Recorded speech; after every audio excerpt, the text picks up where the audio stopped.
کہ آقا جی نے کہا تھا کہ میں امت پر مشقت نہ ڈالوں، لَأَمَرْتُهُم بِالسَّوَاكِ مَعَ كُلِّ وَضُوءٍ لَوْلَا أَنَّ شُقَّ عَلَىٰ أُمَّتِي رحیم ہے نا،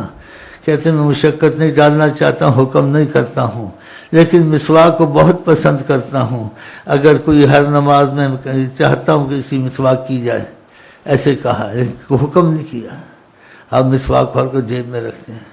بعض ادھر رکھتے ہیں، ادھر بھی ٹھیک ہے لیکن جیب میں زیادہ ٹھیک ہے، جیب میں تمہارے کو ریا نہیں ہوگی، کسی کو نہیں پتہ مسواک رکھتا ہے بڑا نمازی ہے، اور جو ادھر رکھو گے کہ بڑا نمازی ہے بھائی، یہ تو مسواک اس کی خاص اس کی تھیلی بنائی ہوئی جیب کے ادھر مسواک لٹکائی ہوئی اوپر سے جھنڈے کی طرح دکھتی ہے۔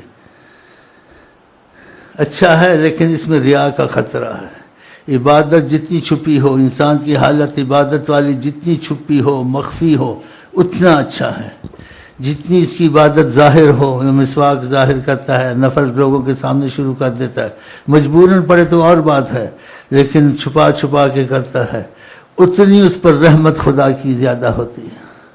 ایک صدقہ کرتا ہے، لوگوں کے سامنے فقیر کو بلاتا ہے، دیتا ہے، بات چیت کرتا ہے، ادھر آؤ صدقہ لے لو بھائی، ادھر لے لو نا، ایک چھپا کے دیتا ہے، کوئی دیکھے نہیں، آگے پیچھے کوئی نہیں دیکھتا ہے، جلدی سے اس کے ہاتھ میں دیکھ کے نکل جاتا ہے، اور صدقہ دیتا ہے کوئی اس وجہ سے پھینکتا ہے، اور صدقہ چھپا کے دیتا ہے، ادب سے اس کے ہاتھ میں دیتا ہے۔ حضرت فاطمہ رضی اللہ عنہ کسی کو صدقہ دیتی تھی، خیرات دیتی تھی یا درہم دیتی تھی،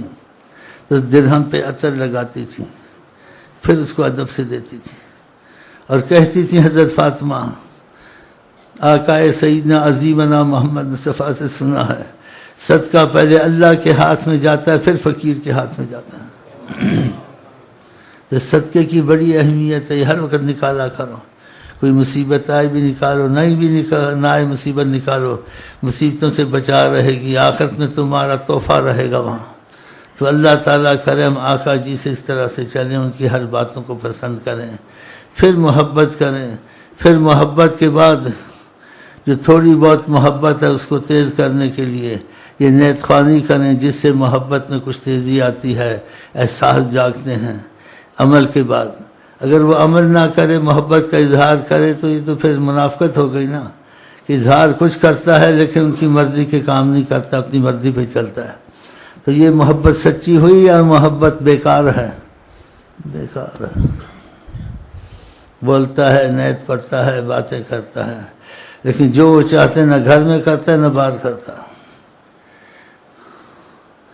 تو یہ باتوں پہ یعنی بھلانی چاہیے، یاد رہنی چاہیے، یہ نقش دل پہ ہونی چاہیے، کیونکہ ہم لوگ کی ارادہ میں اس میں ہے، کس میں، کہ ہمارا آقا جی کا رابطہ ایسا ہو جائے جو تمنا میں ہے، ہوگا نہیں ہوگا اب قسمت کی بات ہے، کہ 24 گھنٹے ان کی نظر کرم میں تربیت پائیں انشاءاللہ۔ بعضوں پہ کبھی کبھی نگاہ گزر جاتی ہے، بعضوں پہ 24 گھنٹے نگاہ رہتی ہے، جیسے بعض صالحین کو آقا نے کہا، ہو جاتی ہوگی غلطی یا ہونے والی ہوگی،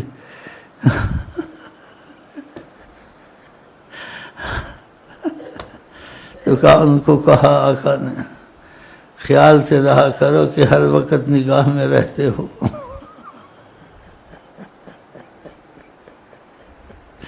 ان کی نگاہ اثر دیتی ہے، سکون دیتی ہے، کیف دیتی ہے، مستی دیتی ہے، ہنساتی ہے، رلاتی ہے۔ ہاں جی، وہ عام نگاہ تو نہیں، اس کا اثر ہے۔ اور جو نگاہ تم پہ رکھتے ہیں ہر وقت تمہارے ساتھ بیٹھے ہو، مانوس ہوتا رہتا ہے، کہتے ہیں اس کے ساتھ زیادہ رہوں اچھا لگتا ہے، مانوسیت ہوتی ہے، دل میں طاقت ہوتی ہے، بتاؤ اس کا اثر تم پہ بھی آتا ہے۔ کہاں گیلی چیز پڑی ہو ساتھ کوئی سوکھی ہو، اس پہ نمی آ جاتی ہے، نہیں آ جاتی ہے؟ تو ایسی چیزیں ہیں، تو خدا کرے ان کی نگاہ کرم کی رحمت، ان کی نگاہ سے دیکھنا، اولیاء عرش فرش تک بھی دیکھ لیتے ہیں ان کی نگاہ سے۔ تو تمہاری نگاہ بھی ہے چل رہی ہے، پھر کبھی ان کی نگاہ بھی بیچ میں آ جائے، پھر تم دیکھو نگاہ تم کو کیا کیا دکھاتی ہے، کہ تم کسی سے بولو گے مانے گا نہیں، کہے گا جھوٹ کہتا ہے۔ آپ بتا سکیں گے اس کو ان کا سیارہ نہیں جائے گا، ان کا سیارہ رکے گا امریکہ والوں کا، اس میں فلانا ادھر بیٹھا ہوا ہے، ابھی یہ ہو، تم کو پتہ ہے، کہ ان کی نگاہ میں تمہاری نگاہ سے تھوڑا ملا لیا، اس لیے بعضوں کو کسی چیز کی خیال آتا ہے تو شہنشاہ اپنے خادموں کا خیال کرتے ہیں، دیکھتے ہیں یہ سوچتا ہے تو آقا جس کی طرف نگاہ اٹھاتے ہیں، جو سوچتا ہے اس کی سوچ میں نگاہ ڈالتے ہیں، تو اربوں سال پہلے یا ہزاروں سال پہلے جو واقعات ہوں اس کے سامنے آ جاتے ہیں۔ دیکھو ایک ایسے ہی سوچ رہا تھا، تاریخ والے لکھتے ہیں کوئی کمی بیشی ہوتی ہے، سچ بھی ہوتا ہے، بھول بھی ہوتی ہے بیچ میں۔ امام حسن حسین کا سوچ رہا تھا کیسے جنگ ہوئی ہوگی، آقا جی کو پتہ تھا اس کی سوچ ہے، سب پتہ ہوتا، تو آقا جی نے رحمت کی نگاہ اس پر ڈالی اور سارا میدان اس کے سامنے آ گیا۔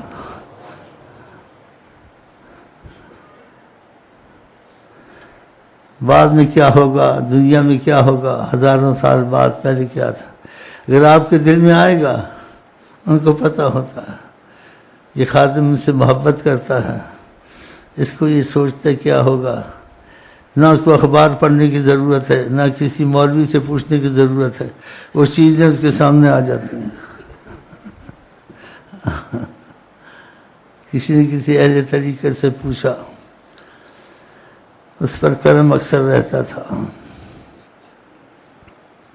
اس سے کسی بات کا پوچھا، اس نے کہا نہ پوچھا کرو، بتا بھی سکتا ہوں لیکن کسی وقت نہیں بتا سکتا ہوں، اور جو اس نے کہا خدا کا کرم تھا اس پر، کہ کوئی بھی چیز ہو اگر میں سوچتا ہوں تو ایک دم میرے سامنے آ جاتی ہے، کوئی ہو، فلک کی ہو، زمین کی ہو، آسمان کی، کیونکہ آقا جی رحیم کریم ہے اپنی محبت والوں پہ، کہ سوچتے ہو تو دیکھ لو، دکھا دیں گے تم کو۔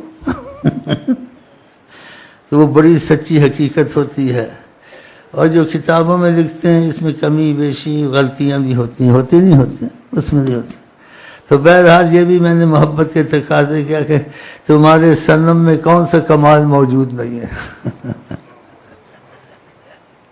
انشاءاللہ ہم مر جائیں گے یا مصطفیٰ کہتے ہیں،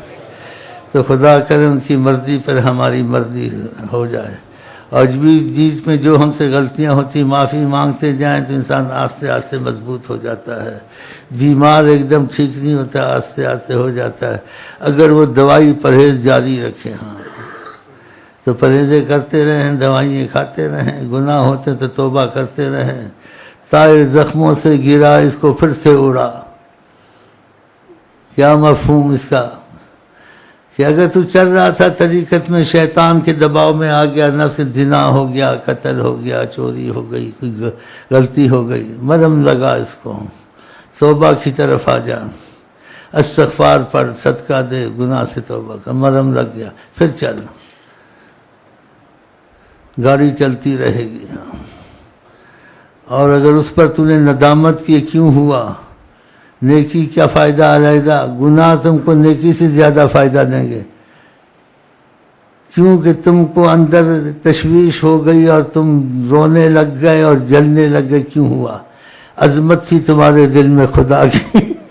عظمت تھی تمہارے دل میں حضرت محمد مصطفیٰ کی، یہ ناراضگی کا کام کیوں ہوگا، خدا نے تمہارے اس گناہ کو نیکی بدل دیا، گناہ نے لکھا، یبدل اللہ سیئات حسنات، خدا بدل دیتا ہے ان کے گناہوں کو نیکیوں میں، دیکھا، تو تم کو گناہ سے بھی فائدہ پہنچے گا، نیکی سے بھی فائدہ پہنچے گا، بعضت گناہ سے زیادہ پہنچے گا کہ نیکی کر کے خوش تھے اور تکبر میں کبھی آ جاتے تھے، لیکن جب گناہ ہوا ذلت میں مبتلا ہوئے، سر سجدے سے اٹھانا اچھا نہیں سمجھتا تھا، روتے رہے، اللہ جی ہو گیا، اللہ جی معافی، اللہ جی مہربانی کر، محمد کا صدقہ کر، تمہارے پر کرم ہو گیا، ایسے کہتے اللہ جی نے بعد مشائخ کو دکھایا، کہا یہ دیکھو یہ لوگ گناہ بہت کرتے تھے، نیکیاں بہت مشکل سے کرتے تھے، یہ گناہوں کی وجہ سے دربار میں مقرب الہی ہیں، اور بتایا کہ کیوں ہوئے مقرب الہی، گناہوں پہ اتنا روئے ہیں کہ خدا نے ترس کیا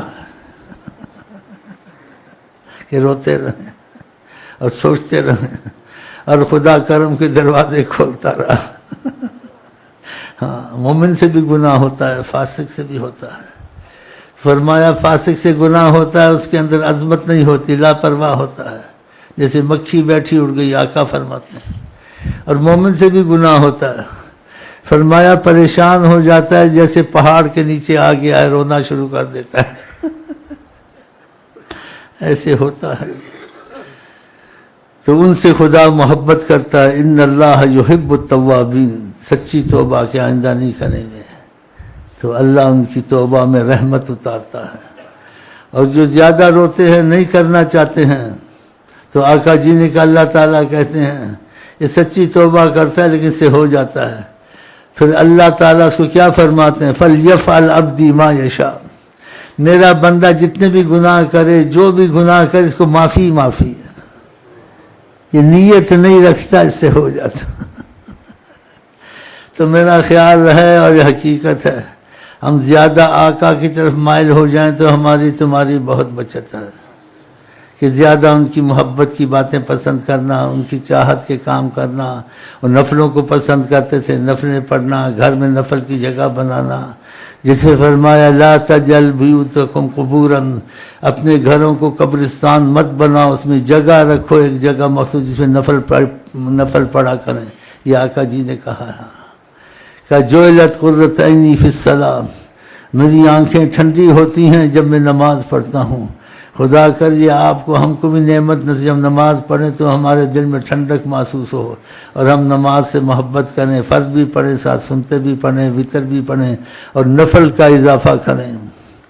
یہ رغبتیں آقا جی نے دلائی ہیں پاک زبان سے، تو اس میں رغبتیں ہونی چاہیے یا لاپرواہی ہونی چاہیے؟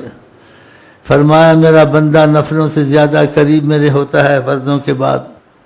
میں اس کا ہاتھ بن جاتا ہوں، اس کی زبان بن جاتا ہوں، اس کی آنکھ بن جاتا ہوں۔ حدیث میں ہے، کیا مطلب کہ خدا نہیں بنتا، اس کی جو مرضی ہوتی وہی مرضی میری ہوتی، جو اس کی چاہت ہوتی وہی میری چاہت ہوتی، جو وہ چاہتا ہے میں وہی کر دیتا ہوں بغیر دعا کے بھی۔ تو ہم اس چیز کا احساس پیدا کریں گے، پھر تھوڑا تھوڑا ہو جائے گا نا۔ ہاں، اور اللہ کو وہ عمل پسند جس میں ناغہ نہ ہو، تھوڑا تھوڑا کریں، ناغہ نہ کریں، پھر اس میں اضافہ کرتے جائیں، 4 نفل تھے پھر آتے 6 کر دو، پھر 8 کر دو، پھر 10 کر دو، اور دوستیاں لوگوں سے کم کرو تاکہ وقت بچے۔ اولیاء اللہ کہتے ہیں جو دوستیاں کرتا ہے مفلس ہوتا ہے، جو دوستیاں چھوڑتا ہے خدا اس کو غنی کرتا ہے، کہ دوستیوں کا وقت بچ جاتا ہے اور نفلوں میں لگا دیتا ہے، قرآن کے پڑھنے میں لگا دیتا ہے۔ تو یاریاں دوستیاں ختم کر دو، یاری دوستی اللہ سے